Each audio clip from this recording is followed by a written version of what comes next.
Vietējie var, vietējie dara ir stāsti par novada uzņēmīgajiem cilvēkiem un pašvaldības atbalsta iespējām darītājiem.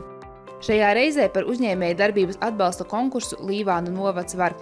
Šajā gadā pieteikšanās konkursam norisināsies no jūnija un aicinām sekot līdzi informācijai Līvānu novada pašvaldības tīmekļa vietnē līvāni.lv. Un varbūt tieši tev, mazais un vidējais uzņēmēji, konkurs var palīdzēt īstenot savas idejas. Ieklausies pieredzes stāstos no konkursa dalībniekiem.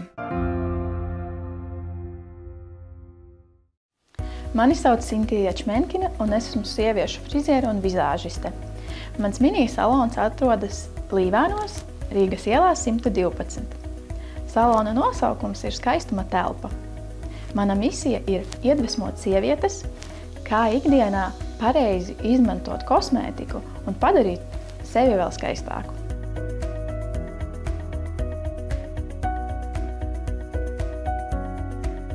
Šajā projektā piedalījos 2024. gadā.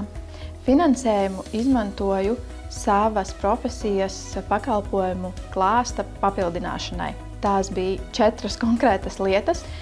Tie bija 2 grimma galdi un, respektīvi, klāt arī 2 krēsli.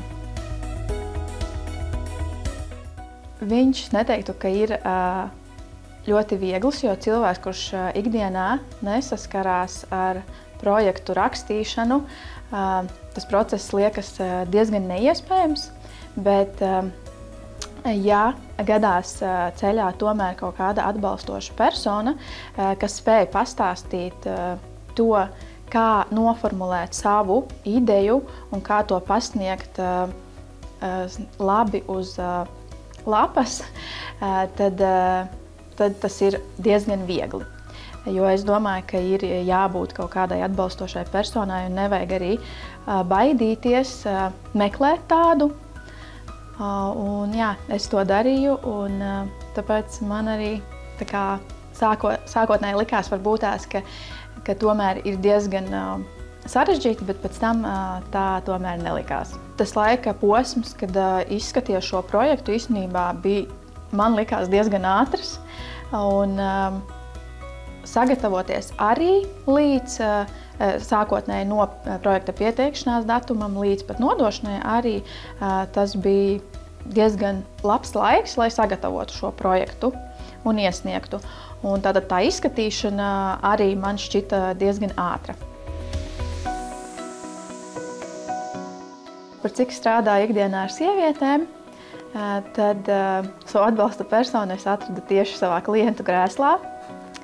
Un šī atbalsta persona arī mani pamudināja īstenībā rakstīt šo projektu, jo es vienkārši stāstīju par savu vīziju, ko es vēlētos papildināt savā pakalpojumu klāstā.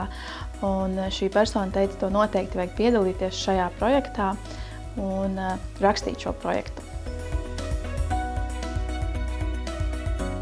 Lielākie izaicinājumi iespējams bija atrast mēbeļu, tātad manā gadījumā šo darba galdu izgatavotājus, jo es vēlējos pēc savām prasībām šos darba galdus, jo internetā sūtīt un riskēt, tātad es jau biju ar šo saskārusies, tāpēc gribēju kvalitatīvus, labus un sev ērtus, sev un arī klientiem ērtus šos darba galdus. Un tad klāt arī nāca šī darba šī tirgus izpēte, un visi šie izgatavotāji pārsvarā bija Rīgas pusē, bet tomēr ar manu atbalsta personu mēs atradām tepatās Preļos, firmu, kas izgatavoja manus skaistos darba galdus.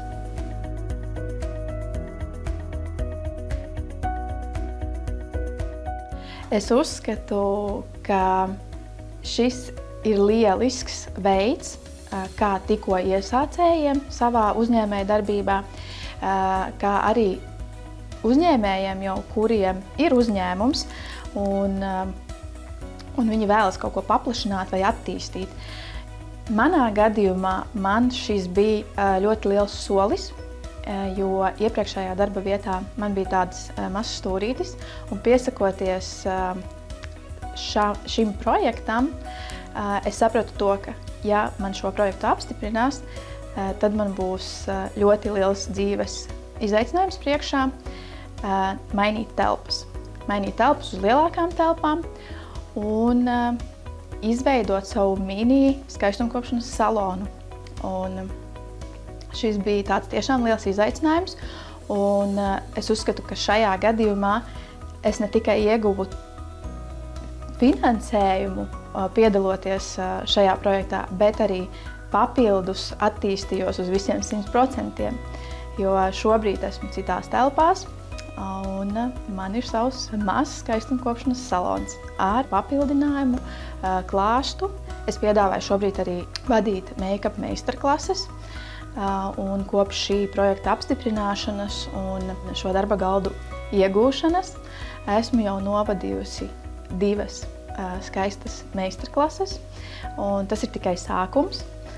Un visas manas klientes ir ļoti priecīgas, jo šis bija tas arī iemesls, kad man klientes jautāja, kad es varētu šo piedāvāt kā savu pakalpojumu, pamācīt ikdienā lietot kosmētiku. Tad, lūk, esmu šeit, un jāsaka paldies šim projektam, un jāsaka liels paldies manai atbalsta personai, kura mani iedrošināja. Un es varu pateikt to, ka es nenožēloju, un es noteikti iesaku katram uzņēmējam, mazā biznesa īpašniekam mēģināt un rakstīt, piedalīties šajos projektos, jo, kā manā gadījumā, šis pat nebija stāsts par to, ka es vienkārši uzrakstīju projektu, bet šis man mainīja un deva daudz vairāk.